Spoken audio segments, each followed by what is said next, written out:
De Carlos Marx y Federico Engel. El Manifiesto Comunista. Parte 4 de 7. Prologado, explicado, anotado y glosado. Trabajo de Gómez Crespo. Este trabajo ha sido minuciosamente prologado, y explicado, a medida que transcurre, a través de referencias específicas a los conceptos propios de Marx, y sus seguidores.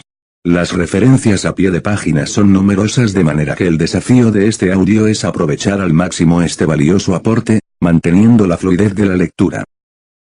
Ignoro la adhesión ideológica de Gómez Crespo. Sea cual sea, la considero un aporte a su trabajo. Producción, Alejandro Concha Gajardo, www.alejandroconcha.com. Parte 4. Texto. Las condiciones de vida de la vieja sociedad, aparecen ya destruidas en las condiciones de vida del proletariado. El proletario carece de bienes. Sus relaciones con la mujer y con los hijos, no tienen ya nada de común con las relaciones familiares burguesas. La producción industrial moderna, el moderno yugo del capital, que es el mismo en Inglaterra que en Francia, en Alemania que en Norteamérica, borra en el proletariado todo carácter nacional. Las leyes, la moral, la religión, son para él otros tantos prejuicios burgueses, tras los que se ocultan otros tantos intereses de la burguesía. Nota. Sus antiguos medios de subsistencia, arruinados por el capitalismo. Marx y Engel, vuelven a utilizar el materialismo histórico. Los sistemas económicos y los intereses de las clases explotadoras, son los que determinan las leyes, la moral, la religión y en general todo el entramado ideológico de una sociedad. La ideología burguesa es fruto del sistema capitalista de producción y de los intereses de la burguesía como clase explotadora, por ello, los trabajadores deben considerar que la verdad oficial burguesa y el pensamiento único burgués, no son más que prejuicios burgueses, por lo que deben plantear todas sus acciones políticas y sindicales, desde criterios meramente materialistas, nunca desde la ideología de sus explotadores. En una circular de 1879, Marx y Engel indicaban, cuando llegan al movimiento proletario, tales elementos procedentes de otras clases, la primera condición que se le debe exigir, es que no traigan resabios de prejuicios burgueses, pequeño burgueses, etc., y que asimilen sin reservas, el enfoque proletario. Deben integrarse sin ningún planteamiento ideológico, sino con un enfoque económico y materialista. Texto. Todas las clases que le precedieron y conquistaron el poder, procuraron consolidar las posiciones adquiridas, sometiendo a la sociedad entera a su régimen de adquisición. Los proletarios, solo pueden conquistar para sí las fuerzas sociales de la producción, aboliendo el régimen adquisitivo al que se hallan sujetos, y con él todo el régimen de apropiación de la sociedad hasta el momento. Los proletarios no tienen nada propio que asegurar o consolidar, sino el destruir todo lo que hasta el presente ha asegurado y garantizado la propiedad privada. Nota. Aplicando el materialismo histórico resulta evidente, que si el proletariado como clase quiere tomar el poder, es necesario que cambie el sistema económico, y muy principalmente el sistema de propiedad, lo que provocará un cambio automático y absoluto en todo el sistema social.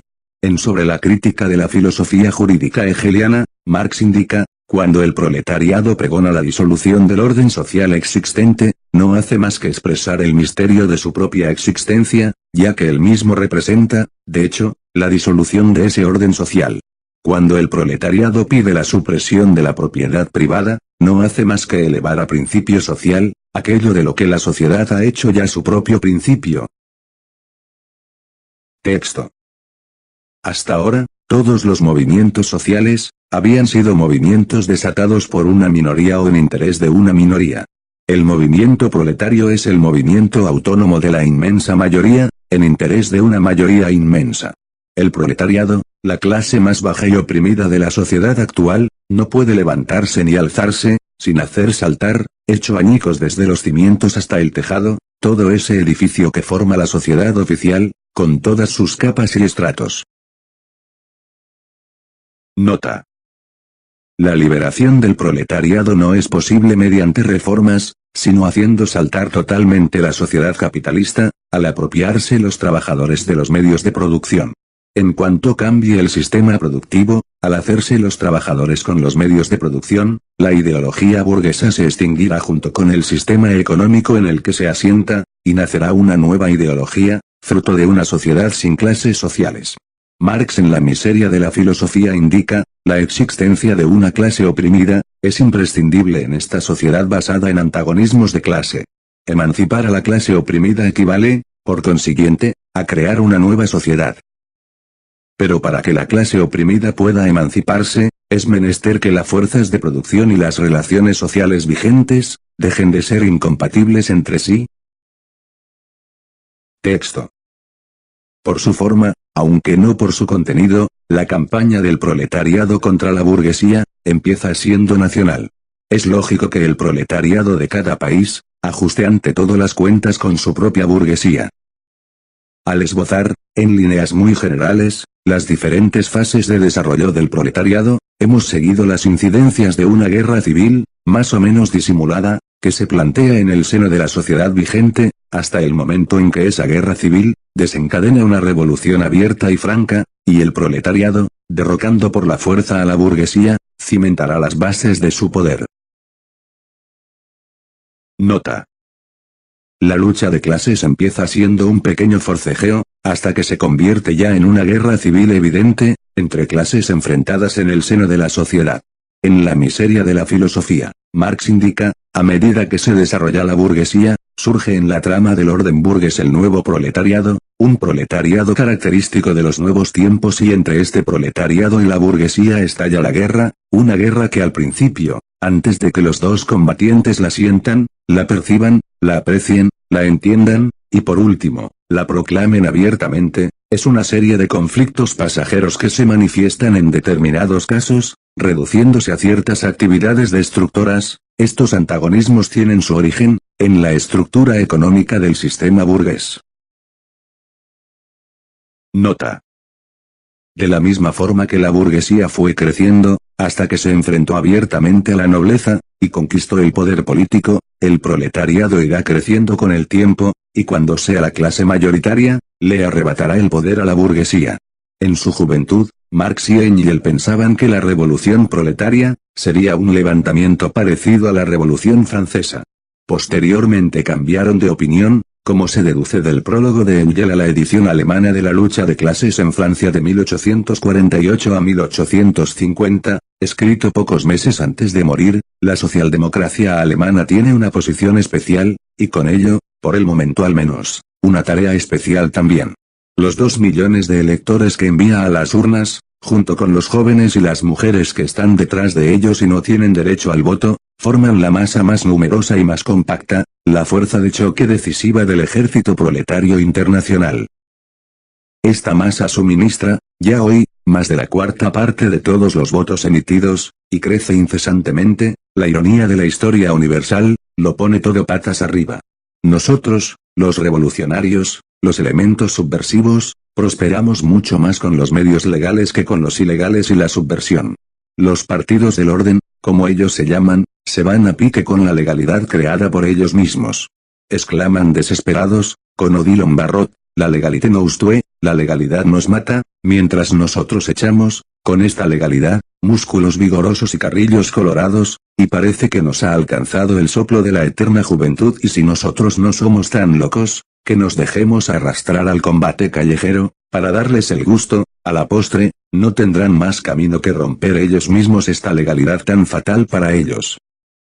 Obsérvese que poco antes de morir, Engels pensaba que el enfrentamiento violento y revolucionario, se produciría porque la burguesía no admitiría el triunfo proletario en las urnas, oponiéndose a este por la fuerza. Producción, Alejandro Concha Gajardo, www.alejandroconcha.com. Texto. Como hemos visto, hasta hoy en día, toda sociedad ha descansado en el antagonismo entre las clases oprimidas y las opresoras. Mas para poder oprimir a una clase, es menester asegurarle, por lo menos, las condiciones indispensables para la vida, pues de otro modo se extinguiría, y con ella su esclavitud. El siervo de la gleba se vio aupado a miembro del municipio, sin salir de la servidumbre, del mismo modo que el villano convertido en burgués, siguió bajo el yugo del absolutismo feudal. La situación del obrero moderno es muy distinta, pues lejos de mejorar conforme progresa la industria, decae y empeora, por debajo del antiguo nivel de su propia clase. El obrero se depaupera, y el pauperismo se desarrolla en proporciones mucho mayores que la población y la riqueza. He ahí una prueba palmaria de la incapacidad de la burguesía, para seguir gobernando la sociedad e imponiendo a ésta por norma, sus condiciones de su vida como clase. Es incapaz de gobernar, porque es incapaz de garantizar a sus esclavos la existencia, ni aun dentro de su esclavitud, porque se ve forzada a dejarlos llegar hasta una situación tal de desamparo, en que no tiene más remedio que mantenerles, cuando son ellos quienes debieran mantenerla a ella. La sociedad no puede seguir viviendo bajo el imperio de esa clase. La existencia de la burguesía, se ha hecho incompatible con la supervivencia de la sociedad. Nota. El esclavo tiene asegurada su manutención y sus demás necesidades básicas, pero el proletario necesita que un explotador le contrate. Si no encuentra a quien le quiera comprar su fuerza de trabajo, se quedará en el paro y si este se prolonga largo tiempo, no podrá mantenerse ni a sí mismo. Engel, en la situación de la clase obrera en Inglaterra expone, pero al proletario que no posee más que sus dos brazos, que come hoy lo que ganó ayer, que depende del menor azar, que no tiene la menor garantía de que poseerá la capacidad de adquirir los artículos más indispensables cada crisis, el menor capricho de su patrón, puede hacer de él un parado, se le coloca en la situación más inhumana que nadie puede imaginarse. La existencia del esclavo está al menos asegurada por el interés de su amo, el siervo tiene por lo menos una parcela de tierra para procurarse el sustento, ambos tienen al menos la garantía de poder subsistir, pero el proletario es reducido a sí mismo e inutilizado para usar sus fuerzas de manera que pueda contar con ellas. Todo lo que puede intentar el proletario para mejorar su situación, es una gota de agua en el mar, comparado con las vicisitudes a las cuales está expuesto y contra las que no puede hacer absolutamente nada. Es el juguete pasivo de todas las combinaciones posibles de las circunstancias y puede estimarse dichoso de salvar el pellejo, aun cuando solo sea por un tiempo. Dado el paupérrimo estado del proletariado, había burgueses que estaban preocupados, ante la posibilidad de que los obreros desapareciesen, víctimas de las necesidades y la miseria. Mediante limosnas, ayudas y subsidios. Debido a la miseria y a las crisis económicas que provoca, si continúa el régimen capitalista, este destruirá la sociedad y la hará desaparecer. Texto. La existencia y el predominio de la clase burguesa, tiene como principal objetivo, la concentración de la riqueza en manos de unos cuantos individuos, la formación e incremento constante del capital, y este a su vez, no puede existir sin el trabajo asalariado. El trabajo asalariado, origina inevitablemente, la competencia de los obreros entre sí.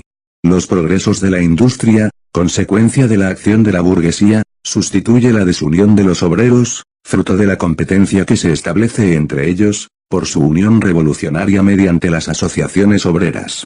Así, al desarrollarse la gran industria, la burguesía ve tambalearse bajo sus pies las bases sobre las que produce y se apropia de lo producido y a la par que avanza, se cava su fosa y crea a sus propios enterradores. Su muerte y el triunfo del proletariado, son igualmente inevitables. Nota. La libre competencia entre los salariados, hace que sus condiciones laborales empeoren. Engel indica en la situación de la clase obrera en Inglaterra, pero lo que da a esas asociaciones, los sindicatos obreros, y a las huelgas que ellas organizan su verdadera importancia, es que son el primer intento de los obreros para abolir la competencia. Ellas suponen muy correcta la idea de que la dominación de la burguesía no está fundada sino sobre la competencia de los obreros entre sí, o sea, sobre la división infinita del proletariado, sobre la posibilidad de oponer entre ellas, las diversas categorías de obreros. Esa unión de los obreros, que aumentará su fuerza para defender sus intereses de clase y oponerse a la burguesía, es uno de los fines de la Liga de los Comunistas. La burguesía industrial, genera cada vez más proletariado industrial, y al hacerlo, está creando la clase social que ha de finiquitarla. El capitalismo es una fase en la historia universal, pues todo sistema económico y social, siempre se destruye, dejando paso a otro mejor que le sustituye. Engel en la Gaceta Alemana de Bruselas, lo exponía justo cuando acababa de escribir el manifiesto comunista, los burgueses deben saber de antemano, que solo trabajan en nuestro interés y por ello, no pueden renunciar a su lucha contra la monarquía absoluta, la nobleza absoluta y los curas. Tienen que vencer o perecer desde ahora.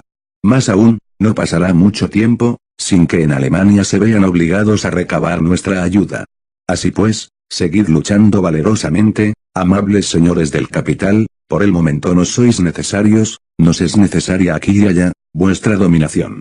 Sois vosotros los que tenéis que barrer de nuestro camino los vestigios de la Edad Media y la monarquía absoluta, acabar con el patriarcalismo, centralizar el país, ir convirtiendo en proletarios, reclutándolas para nosotros, a todas las clases desposeídas.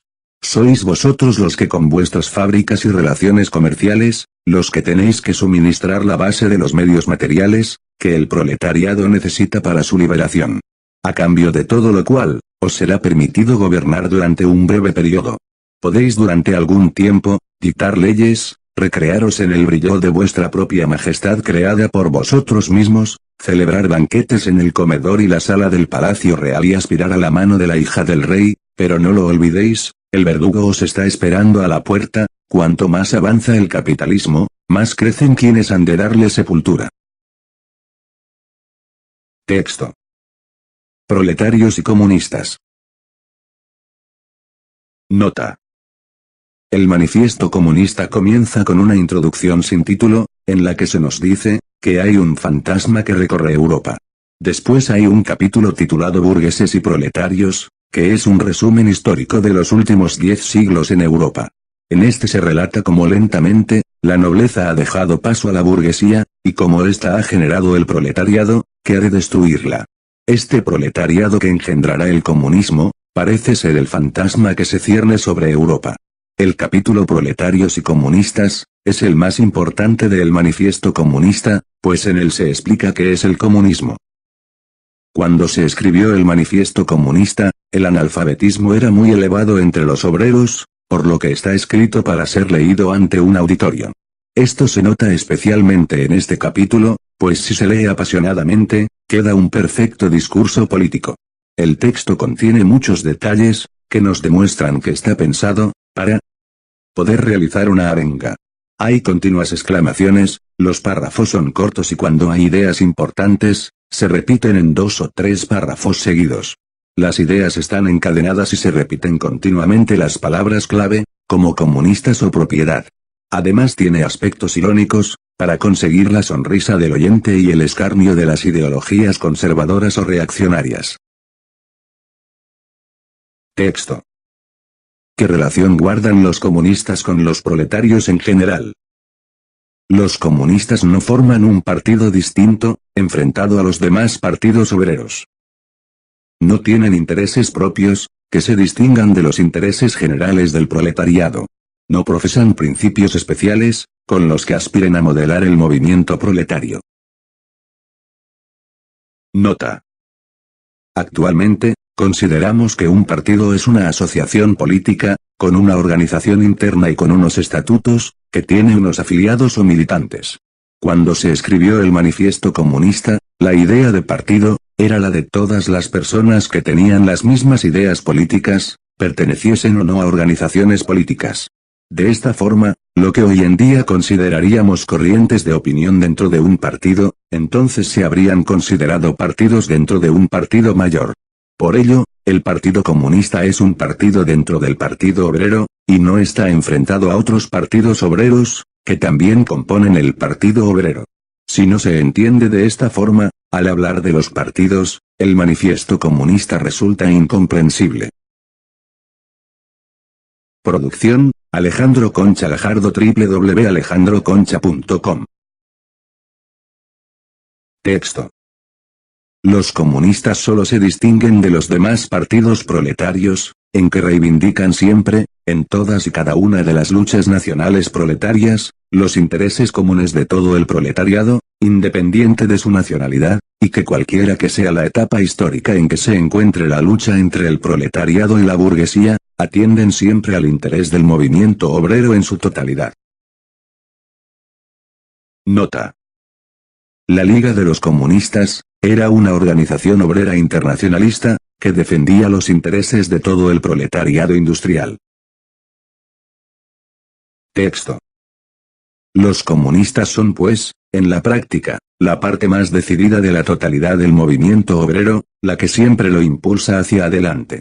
En la teoría, aventajan a las grandes masas del proletariado, en su clara visión de las condiciones, la marcha y los resultados generales, a que ha de abocar el movimiento proletario. Nota. Los comunistas se diferencian en sus planteamientos teóricos, de los demás partidos del Partido Obrero, en que han comprendido, las condiciones, los rumbos y los resultados generales, a que ha de abocar el movimiento proletario, gracias al materialismo histórico. La base del marxismo no es la economía ni la sociología, sino la filosofía.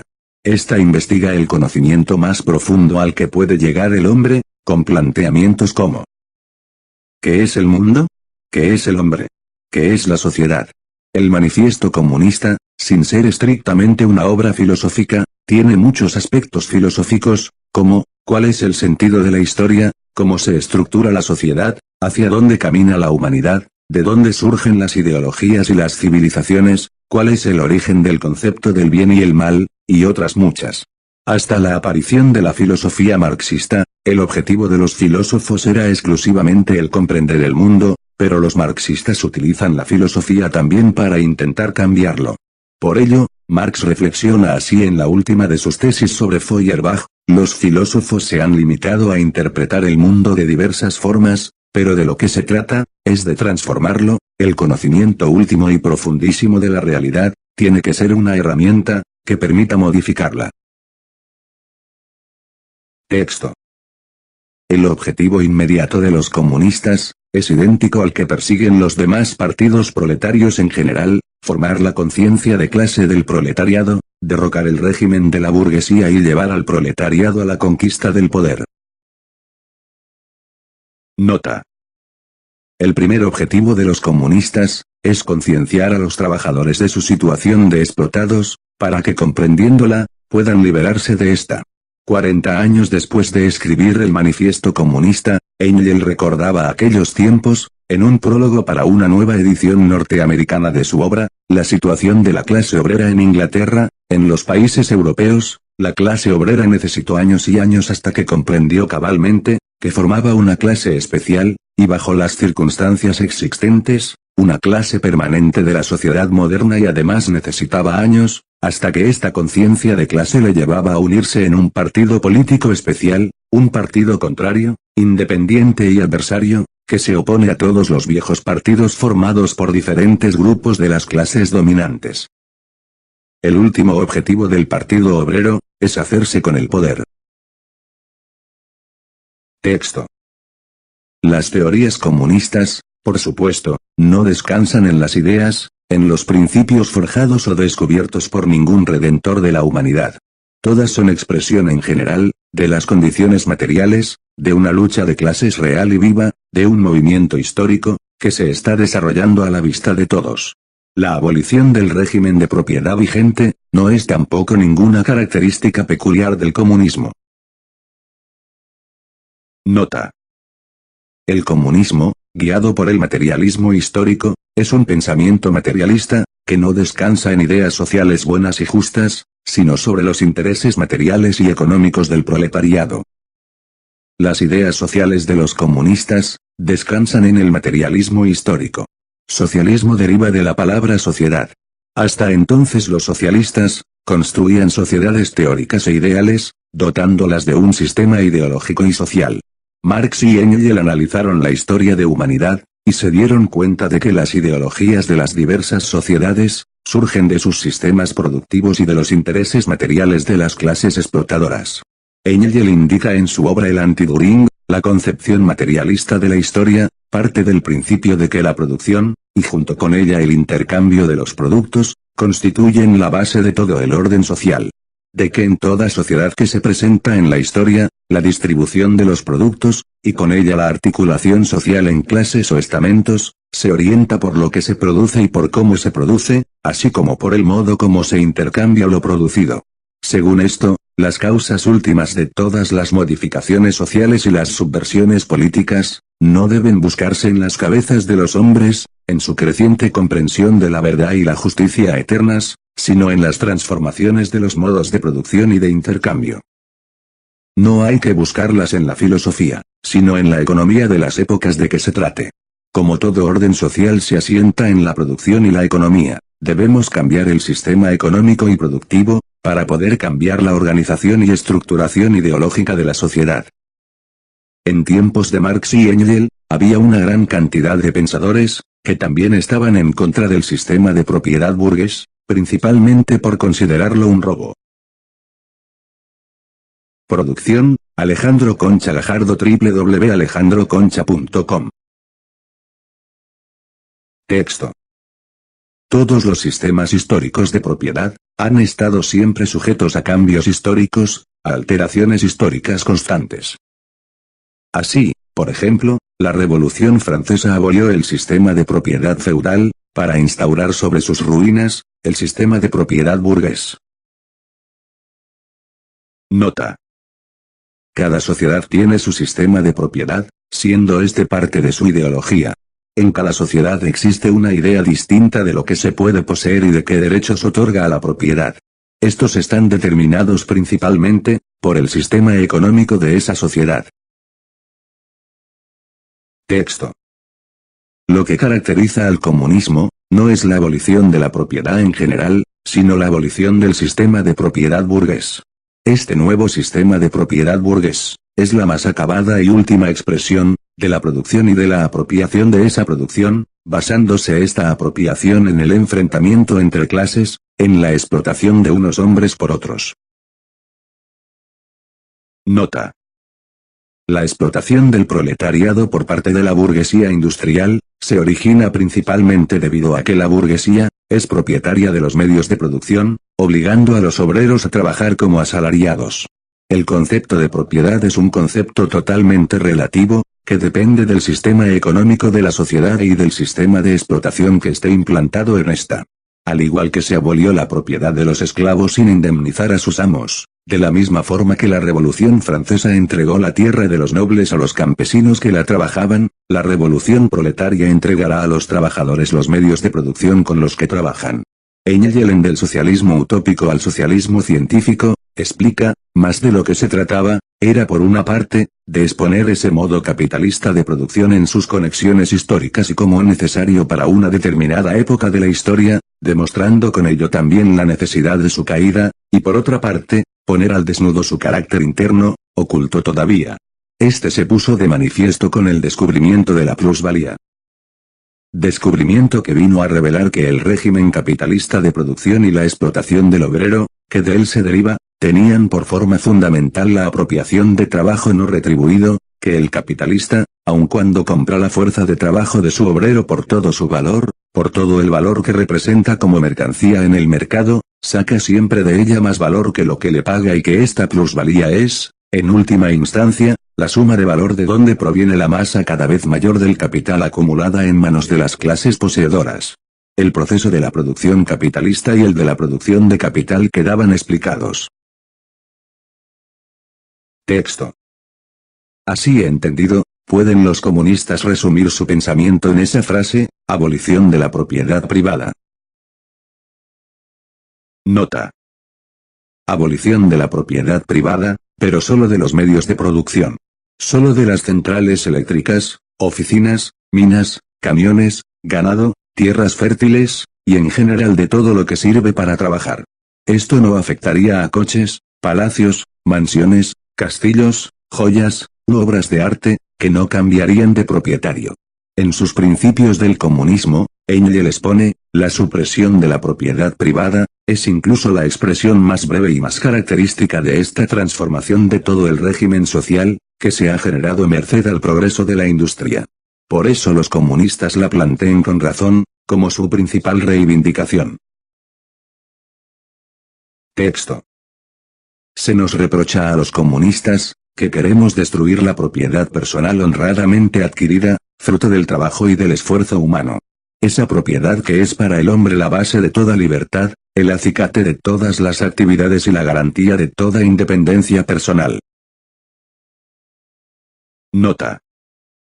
El concepto de propiedad en una sociedad, depende de la estructura material, económica y de producción de esa sociedad.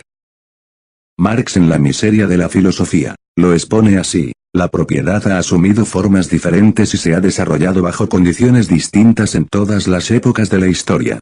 Por consiguiente, para dar una definición de lo que es la propiedad burguesa, basta con describir las condiciones sociales de la producción capitalista.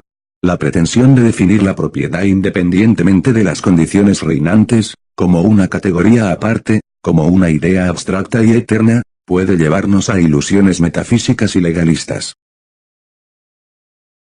Texto.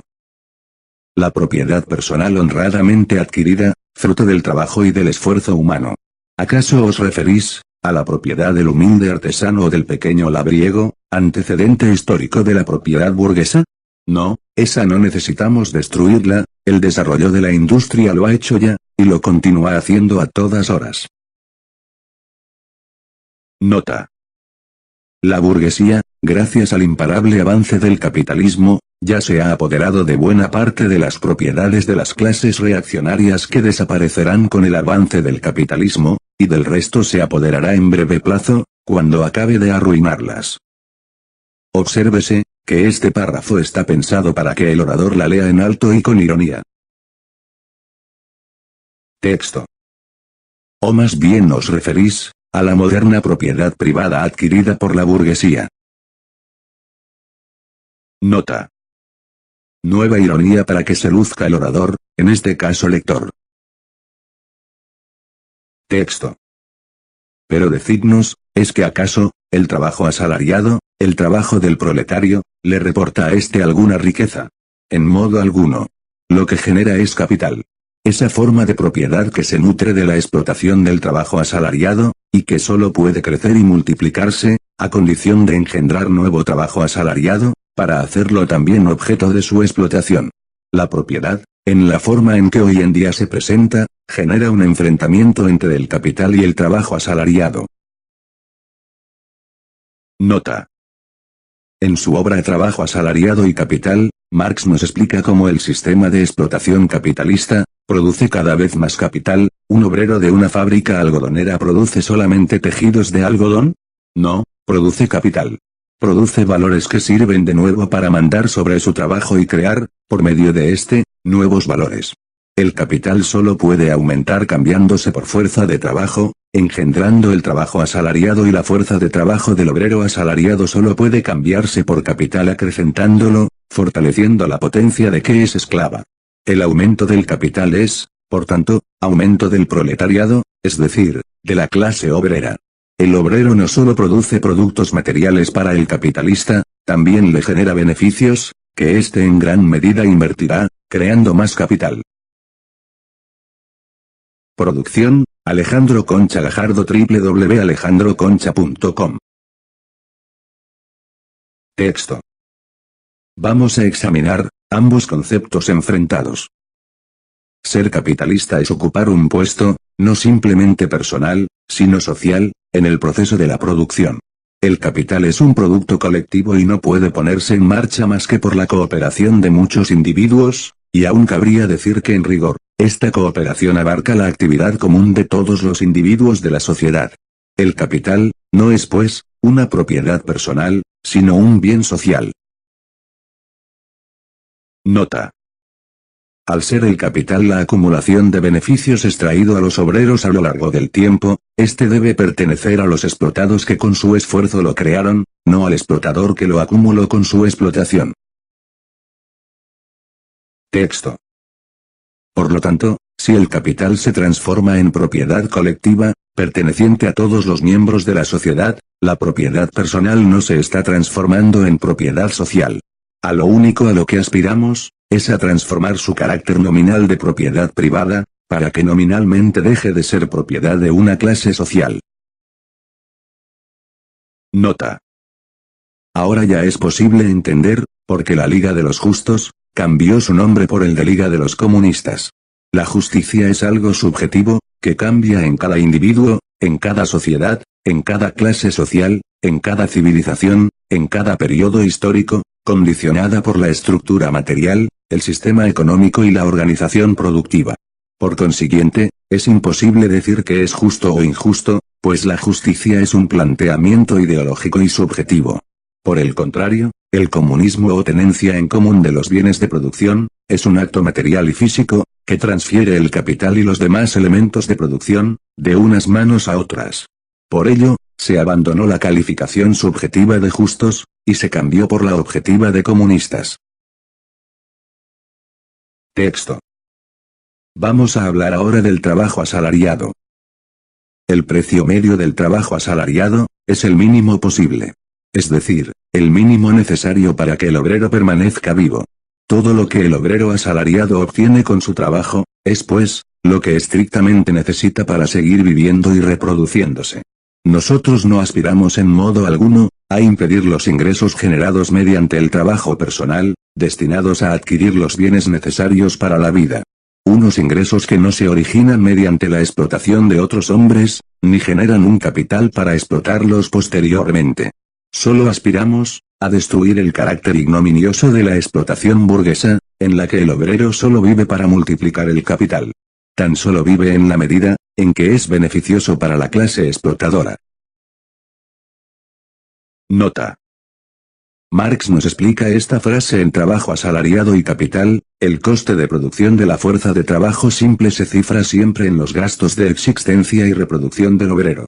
El precio de este coste de existencia y reproducción es el que forma el salario. El salario así determinado es lo que se llama el salario mínimo. Al igual que la determinación del precio de las mercancías en general por el coste de producción, este salario mínimo no rige para el individuo, sino para la especie. Hay obreros, millones de obreros, que no ganan lo necesario para poder vivir y procrear, pero el salario de la clase obrera en conjunto se nivela, dentro de sus oscilaciones, sobre la base de este mínimo. Cuando se escribió el manifiesto comunista, aunque también trabajaban las mujeres y los niños, los salarios de toda la familia, solo permitían su subsistencia o ni eso. Engel indica en La situación de la clase obrera en Inglaterra: el proletario está desprovisto de todo. No puede vivir un solo día para sí. La burguesía se ha arrogado el monopolio de todos los medios de existencia, en el sentido más amplio del término. No hay más que un solo límite a esa competencia entre los trabajadores: ninguno de ellos aceptará trabajar por un salario inferior al necesario para su propia existencia. Si un día debe morir de hambre, antes preferirá morir sin hacer nada que trabajando. No aspiran a impedir que cada cual viva de su trabajo. Mediante el propio trabajo personal, es imposible explotar a nadie, y solo se saca el fruto del propio trabajo. El trabajador solo conseguirá un puesto de trabajo con el que poder sustentarse, si encuentra a alguien que le quiera y pueda explotar, de lo contrario se quedará en el paro. El trabajador solo vive para ser explotado y aumentar el capital de su empleador. En la situación de la clase obrera en Inglaterra, Engel indica: el burgués probablemente no le dará trabajo, si no puede vender con provecho los productos de su trabajo. Texto. En la sociedad burguesa, el trabajo del hombre, no es más que un medio para incrementar el trabajo acumulado. En la sociedad comunista, el trabajo acumulado será por el contrario, un simple medio para dilatar, fomentar y enriquecer la vida del obrero. Nota. Para incrementar el capital. El capital, no es más que trabajo acumulado. Un pantano, un camión, una fresadora, unas oficinas, un petrolero, una ferrocarril, todo el capital en general, en el fondo no es más que trabajo acumulado. Para producir hacen falta tres cosas: capital, bienes naturales a los que extraer sus riquezas y trabajo. Cuando se fabrica una máquina, se está acumulando el trabajo de gran cantidad de personas, con el fin de que quienes la utilicen en el futuro, puedan generar mucha producción, con muy poco trabajo. El empresario no paga al obrero el valor de lo producido, sino que se queda con parte del trabajo ejecutado por este. Esta parte del trabajo del que se apodera gracias a la posesión del capital, se reinvierte en más capital, pues este no es más que trabajo acumulado. Texto. Así pues, en la sociedad burguesa, el pasado impera sobre el presente; en la comunista, imperará el presente sobre el pasado. En la sociedad burguesa, se reserva al capital toda personalidad e iniciativa; el individuo trabajador, carece de iniciativa y personalidad. Nota. La sociedad burguesa es el pasado, la sociedad comunista es el futuro. De la misma forma que el sistema feudal dio lugar al sistema burgués, el sistema burgués dará lugar al sistema comunista. En la sociedad burguesa, el que no tiene no existe. No pasa de ser una máquina de crear capital para la burguesía. Engel en sus principios del comunismo explica, por consiguiente, la implantación de la libre competencia es la proclamación pública, de que de ahora en adelante, los miembros de la sociedad son iguales entre sí, únicamente en la medida en que lo son sus capitales, que el capital se convierte en la fuerza decisiva, y que los capitalistas, o sea, los burgueses, se erigen así en la primera clase de la sociedad. Texto. Y a la abolición de este estado de cosas, la burguesía lo llama abolición de la personalidad y la libertad y sin embargo, tiene razón. En efecto, queremos ver abolidas la personalidad, la independencia y la libertad, burguesas. Nota. Nuevo párrafo irónico para que se luzca el orador. Producción, Alejandro Concha Gajardo www.alejandroconcha.com. Texto. Por libertad se entiende, dentro del régimen burgués de producción, la libertad de tráfico y de comercio, la libertad de comprar y de vender. Desaparecido el trapicheo, forzosamente desaparecerá también el libre trapicheo. La apología del libre trapicheo, como en general todos los ditirambos liberales que entona nuestra burguesía, solo tienen sentido y razón de ser, en cuanto que significaron la emancipación de las trabas y de la servidumbre de la Edad Media, pero palidecen ante la abolición comunista de este trapicheo, del sistema burgués de producción, y de la propia burguesía. Nota. En El Capital, Marx se burla de los derechos humanos y demás libertades burguesas diciendo, la órbita de la circulación o del cambio de mercancías, dentro de cuyas fronteras se desarrolla la compra y la venta de la fuerza de trabajo, era en realidad, el verdadero paraíso de los derechos del hombre. Dentro de estos límites, solo reinan la libertad, la igualdad, la propiedad. En vez de libre competencia o libre comercio, Marx y Engel utilizan la expresión, libre trapicheo. En su prólogo de 1892 de la situación de la clase obrera en Inglaterra, Engel recuerda la situación del comercio 50 años antes, el estado de cosas descrito en este libro por lo menos en lo que a Inglaterra se refiere pertenece hoy día en gran parte al pasado. Aunque los libros de texto al uso no lo digan expresamente, una de las leyes de la economía política moderna, establece que cuanto más desarrollada está la producción capitalista, menos se puede recurrir a aquellas trampas mezquinas y pequeñas raterías que distinguen el periodo inicial de su desarrollo. Las pequeñas trapacerías del judío polaco, las artimañas de ese representante de la etapa más primitiva del comercio europeo y que tan buenos servicios le prestan en su patria, donde son de uso corriente, le hacen traición en cuanto se traslada a Hamburgo o a Berlín y de la misma manera por lo menos hasta hace poco, el comisionista, judío o cristiano, que llegaba a la bolsa de Manchester procedente de Berlín o Hamburgo, se convencía inmediatamente de que para comprar a bajo precio hilados o tejidos, tenía que renunciar primero a sus tretas y astucias, que si bien ya no eran tan burdas, seguían siendo aún muy mezquinas, aunque en su patria se las considerase como la máxima expresión de la habilidad comercial. Los burgueses eran en general liberales, mientras que la decadente nobleza, era en general absolutista. El sistema de producción burgués, fue un avance sobre el feudal, pero el comunista superará al burgués. Texto. ¿Os horrorizáis, de que queramos abolir la propiedad privada, como si en el seno de la sociedad actual, la propiedad privada, no estuviese ya abolida, para 9/10 partes de la población? Como si no existiese, precisamente a costa, de no existir para la inmensa mayoría. ¿Qué es pues, lo que en rigor nos reprocháis? ¿Querer destruir un régimen de propiedad que tiene por necesaria condición, el despojo de la inmensa mayoría de la sociedad? Nota.